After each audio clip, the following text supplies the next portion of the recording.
What's up, guys? Welcome back to the channel. Here we are with another reaction, and we are back with the incredible YouTuber Mr. Greg Jameson. Make sure to show his channel some love.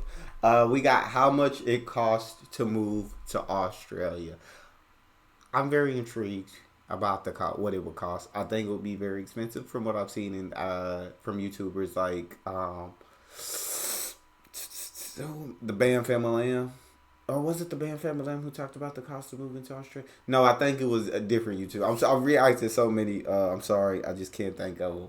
But before we dive into this, if you guys enjoyed this video, please don't forget to subscribe. Give the video a thumbs up. Let's figure out the cost. In this video, I'm going to show you exactly how much I needed to relocate from the US to Australia. Now, when moving here to Australia, my goal was to do it on the lowest budget possible. Oh, why? Man, I want a car. And if you're planning on doing so, I'm so sorry for the skipping here in the beginning. I don't know why it's doing that. It's extremely frustrating and annoying. And again, I'm sorry. Hopefully that's it. Something similar, I'm going to tell you right now, it's probably going to be more expensive than what you're planning on. Now, the first thing that we need to talk about is going to be pre-arrival costs. And the most important of these is going to be the cost of your visa. Now, I came here on the 462 visa or the working holiday visa. And this is definitely one of the cheaper visas that's not too bad. Come here to Australia. And it's going to cost you around 650 Australian dollars to stay here for 12 months. Now, I feel it's important to say that one thing to keep in mind is the cost of these visas can vary drastically depending on which one you're going with. And a big thing to remember is that if you do plan on staying here in Australia long term, typically almost any visa that grants permanent residency is going to be around 5,000 Australian. So if that's where it gets tough for you, boy. That's where it's like 430 a year, not bad. On that amount of money, that's a little bit tougher to pull off. If you are here for the long game, that is definitely something that you'll want to keep in mind. Now, while this isn't technically a cost, you will also need to have $5,000 worth in Australian in your bank account before getting approved for the working holiday visa. The next pre-arrival cost that I would definitely recommend factoring in is going to be some sort of travel or overseas health insurance. As someone who learned the hard way, you're definitely going to want to have some sort of coverage while you're abroad here in Australia. So I came here without travel insurance, and technically under the working holiday visa, you're not actually required to have any sort of travel or overseas health insurance. It's definitely something I recommend, having learned the hard way what it looks like not to have it. And one of the nurses will come check your pain. Greg versus you. Anyways, though, you could probably expect to pay around 600 US for a year abroad in Australia for travel insurance. For my insurance, I'm using a company called Safety Wing. It's not the cheapest one out there. I believe it's 56 USD per month. Per month, not bad. It does have really good coverage for both just any sort of travel type. 56 per month, not bad. Not bad, not bad, not bad. Can make 56 a month happen. When you say 671 per year, I'm thinking like, I'm going to have to pay this all up front. And that's where the panic sets in a little bit. But per month, can live with 56 per month. Know that I'm covered if anything happens. Incidents as well as emergency incidents and hospital/medical accidents, which is why I went with that one. One thing I really liked about it as well is that you can cancel it month to month, whereas a lot of these travel insurance plans will have you book it all the way out in advance. So if you get here to Oz, end up not liking it, and you want to go home, you can actually cancel the insurance without having to pay an entire $600 dollar plan up front like you would with some. I'm not sponsored by Safety Wing, by the way, but I will leave a link down below in the description if you want to check that one out. Another pre-arrival cost that I would factor in is having some sort of Australian cash on hand before you arrive. I personally brought around 200 Australian dollars with me, but that's kind of a 50-50 whether you want to do that one or not. And last but not least, for pre-arrival costs is going to be your plane ticket. I paid $830 to fly from San Diego all the way to Sydney. And then from Sydney to Cairns, I paid an additional $200, rounding it out to $1,031 in total to get to where I actually ended up. So that's what kills me about trying to even like travel and visit Australia is that a plane ticket that's $800. I don't have $800 to drop at one time. For me to be able to drop that at one time, I would need to have like, I'd say a $7,000 month on YouTube. I would have to make a $7,000 because when I throw in bills and everything, my child is coming within the next 20 to 25 days, which is absolutely exciting. But this is not what the video is about. But with everything, I would say I would need to have like a $7,000 month, which is a lot. I've only, my highest month is like 4, so. Yeah, an extra $3K is a lot to ask for. So, but if I did ever get that $7K month, Australia, best believe I'm on the way.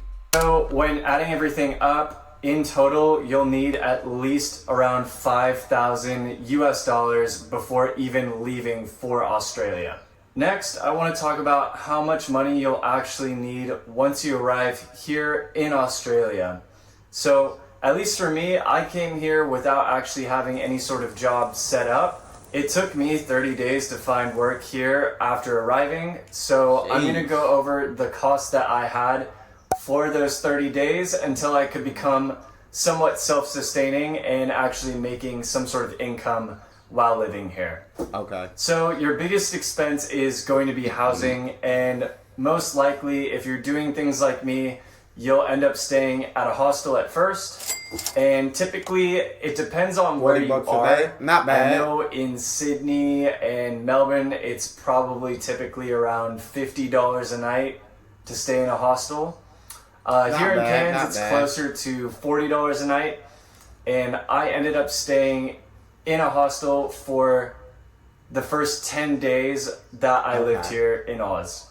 After those 10 days, I moved into the share house that I live in now, which is $275 per week, and this includes utilities as well as Wi-Fi. One thing you'll need to factor in is you'll need to pay some sort of bond before. So shared house, $275 a week. I thought you was gonna say a month. I forgot they do week. So you're paying $1,100 a month, but this does include utilities and Wi-Fi. That does make a difference. I would say here in the U.S., we got a 2-bedroom apartment for $1,100 a month. But that does not include utilities and Wi-Fi. Utilities and Wi-Fi definitely make a big difference. So, not a bad deal. Before moving into a share house. That makes sense. For me, it was 2 weeks of rent, so 550 Australian on top of the weekly rent as well. Your next biggest cost is probably going to be food. I actually ended up spending a lot more than I do now on food my first month being here. So in my first month here, I probably spent around $600 US on food and groceries. Now it's probably closer to 100 Australian per week on groceries. They said including odds and ends he needed for. Okay. I forget.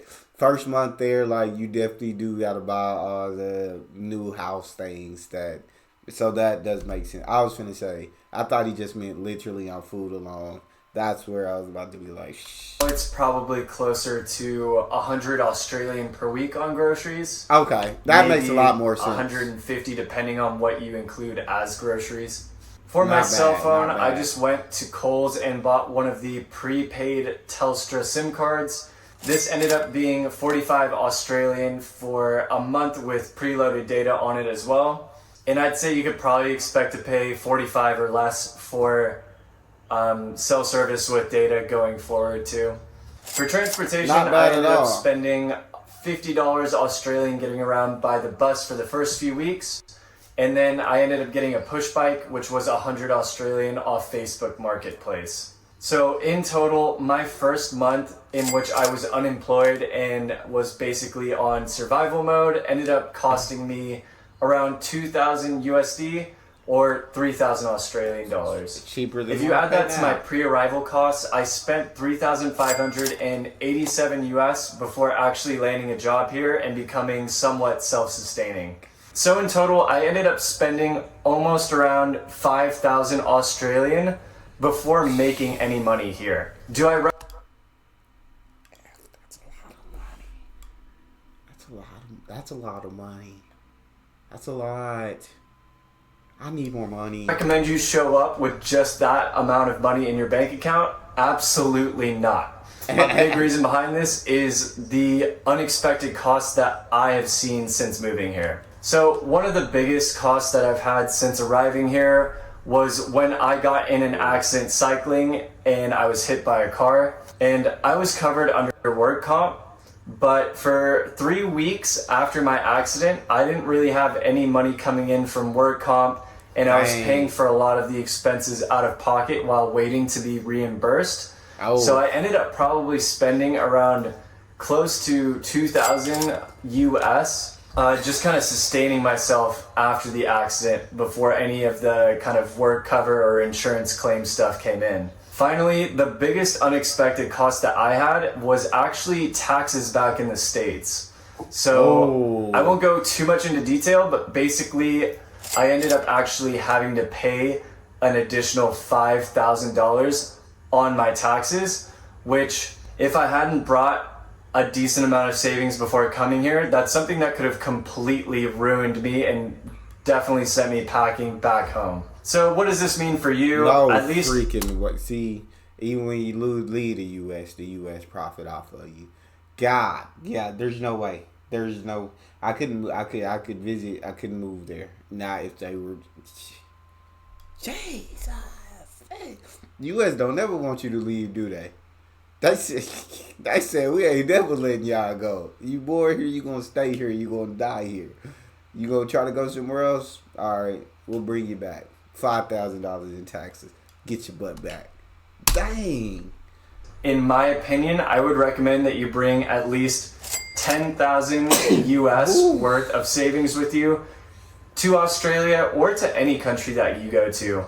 You just never know what's going to happen. Unexpected accidents do happen. I'm definitely a prime example of that. And even if you're covered by travel insurance or you have other insurance on top of that, at the end of the day, insurance companies aren't going to always pay out right away. So you will probably have to pay some things out of pocket. And that's where having that extra amount of savings is going to be extremely important for you. Anyways, though, I hope you found this video useful, and I will catch you in the next one. Peace. That one hurt. That one really hurt. That let me know that America ain't never letting me go. Cause to save 10K, I don't know if I have it. Oh my God. Well, I don't have it. I don't know. I don't have it. I don't know if I can. I'd have to. I mean, YouTube. I'd have to really turn into a influencer for real, like big time. But this was a very fun video to get the chance to react to. I enjoyed it thoroughly. That's all we have. And if you enjoyed that, please don't forget to subscribe. Give the video a thumbs up. Also, give me your thoughts in the comment section on this all the money you have to pay. Can I do it for a lot cheaper? I don't know. Check out the next video, and I'll see you guys next time.